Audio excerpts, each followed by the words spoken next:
Module 8B, 8.5, line 120. If buyer fails to timely deliver any written notice provided for in paragraph 8B3 or 4 above to seller prior to the expiration of the loan approval period,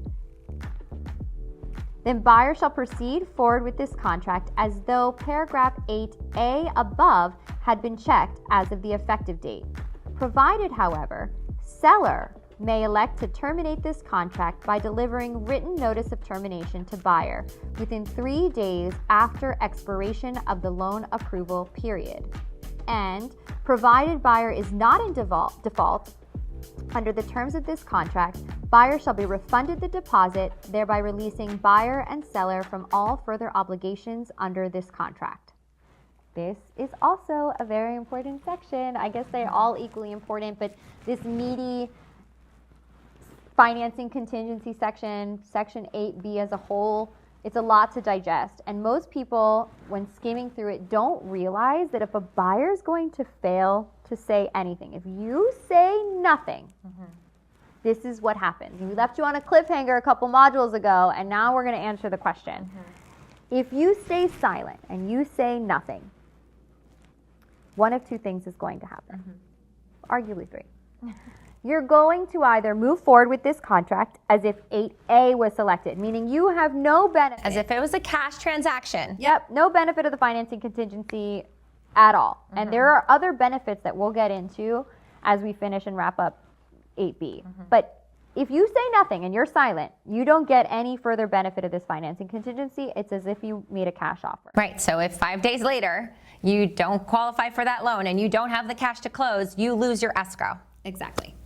And, or, if you fail to say anything. And what are the options? We'll give you a little refresher. Yeah. The options, you either give notice that you've received financing approval, loan approval, and you're going to move forward. Right. You didn't obtain it, and thereby you're canceling, which wouldn't apply here. Or you didn't receive loan approval or that loan commitment, but you're going to be comfortable proceeding. You're confident.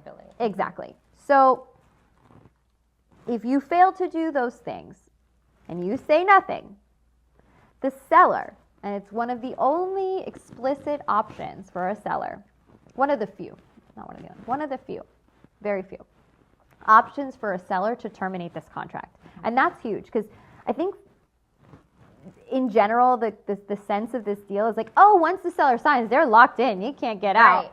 And I've had 9 p.m. phone calls from agents where they call and they're like, wait, the seller's going to cancel?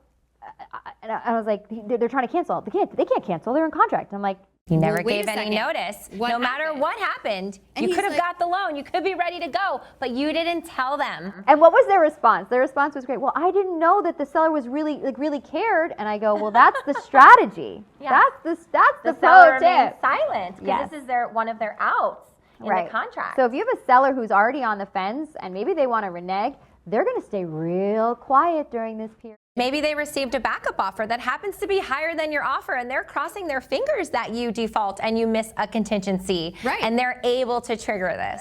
So what do? They stay really quiet and they're going to wait and see. So never rely on someone to ask. That's not what this contract says. You're under the obligation to let that party know. An unsolicited notice is what you need to provide. You don't need to wait for the seller to go, hey, did you get loan approval? No. If they want to back out of this contract, they're going to stay very quiet. They're going to wait to see if you remember what this contract says to give notice. Whether you got approval or not, no matter what, you need some form of notice. And funny or not enough, that buyer in that scenario I just went over, they had the loan approval. The agent just never wrote in and said, hey, we have the approval. And so it was all for nothing. We ended up being able to save the deal and find a resolution, which is great, but what a lesson learned. And it's another role, like as the agent, as the advisor, this is your job. This is something you have to be aware of. I mean, there's a lot of liability here for everybody, for all parties. So you have to make sure that the simplest thing is staying on your timelines and communication with all parties and sending notice so that you protect your client's escrow. Yeah, that buyer was completely blindsided. when they found out that the seller wanted to They terminate. would be very upset with their agent for not doing their job of communication and giving notice and knowing the timelines. Yeah, it took a lot to say, but we got it done. So lesson learned, give your notice, don't stay silent.